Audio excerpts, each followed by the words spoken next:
আসসালামু আলাইকুম। আবারও চলে আসছি নতুন একটি রেসিপি নিয়ে। আজকে আমি রুই মাছের মাথা ভুনা করব। এভাবে রুই মাছের মাথা ভুনা করলে খেতে অনেক বেশি মজা হয়।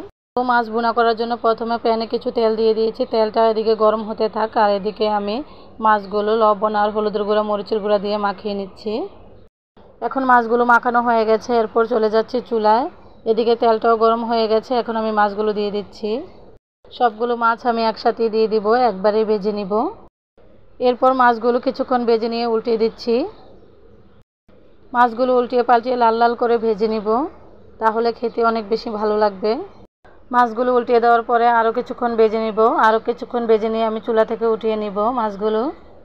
এখন চুলা থেকে উঠিয়ে নিচ্ছি মাছগুলো।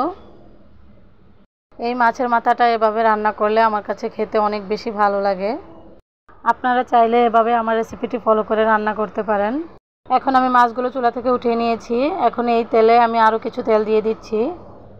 তেলটা গরম হওয়ার পরে দিয়ে দিচ্ছি আমি কিছু পেঁয়াজ কুচি পরিমাণ মতো, তারপরে কয়েকটা কাঁচামরিচ ফালি দিয়ে দিয়েছি। এখন আমি নেড়েচেড়ে হালকা কিছুক্ষণ ভেজে নিয়ে দিয়ে দিয়েছি পরিমাণ মতো লবণ, আদা রসুন বাটা। এরপর নেড়েচেড়ে দিয়ে দিচ্ছি পরিমাণ মতো হলুদের গুঁড়া, মরিচের গুঁড়া, ধনিয়ার গুঁড়া। এরপর মশলাটা নেড়েচেড়ে দিয়ে দিব কিছু টমেটো কুচি। তারপর নেড়েচেড়ে অল্প পরিমাণ পানি দিয়ে একটা ঢাকনা দিয়ে ডেকে কিছুক্ষণ কষিয়ে নিব। ফিরে আসছি কিছুক্ষণ পর। এখন ঢাকনাটা খুলে আমি নেড়েচেড়ে দিব। নেড়েচেড়ে নেওয়া হয়ে গেলে দিয়ে দিব আগে থেকে ভেজে রাখা মাছগুলো। এখন আমি মাছগুলো দিয়ে দিচ্ছি। এরপর মাছগুলো নেড়েচেড়ে মশলার সাথে মিশিয়ে নিব। মিশিয়ে নেওয়া হয়ে গেলে আমি দিয়ে দিব পরিমাণ মতো পানি। পানি দেওয়া হয়ে গেলে নেড়েচেড়ে একটা ঢাকনা দিয়ে ডেকে 5 মিনিটের মতো রান্না করে নিব। ফিরে আসছি 5 মিনিট পর। এখন আমি ঢাকনাটা খুলে নিব। খুলে নিয়ে নেড়েচেড়ে নিব। নেড়েচেড়ে নেওয়া হয়ে গেলে দিয়ে দিব কিছুটা ধনিয়া পাতা কুচি।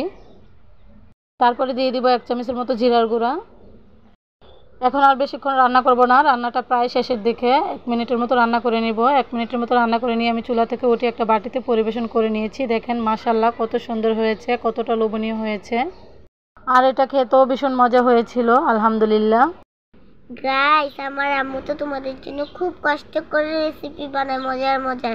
তোমরা আমার আম্মুর ভিডিওতে লাইক, সাবস্ক্রাইব, কমেন্ট করে দিও প্লিজ।